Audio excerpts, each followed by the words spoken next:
vitu vyote fanya, lakini acha masiara na vitu vitakatifu. Mimi na mwanangu wakati ile tunakuwa ile form 6 mwanangu alinyonga ndumu na karatasi ya Bible.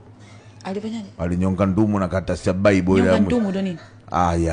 Nitabidi nikueleweshe sana. Okay, alitoa kitu mwanangu na unajua karatasi ya Bible mwisho haina maandishi. Nyembamba hivi akaona kama ndo Rizla. Wewe mwanangu jamaa akachana. Watu mwanangu Bible yako ni imeandikwa nini? Mwanangu akachana ile karatasi akatoa kitu. Oya mpaka leo maisha yake yaweke yuko mweu tu. Tushakuwa tu lazima lakini bado yuko mweu tu.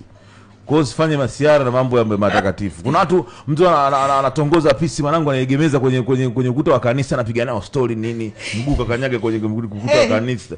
Hiyo ni sawa tu unatumia vyombo vya hekaluni. Malaika wakishuka wakisema na wewe Mungu akusaidie. Yaani malaika anaweza akatumwa muda wote akakwambia mene tekeli na nene babu na pelesi. Kitendo cha uko zako kanisani nini ile una chat unaangalia nini una nini una beti. Hiyo ni kucheza na hekalu la Mungu ujue.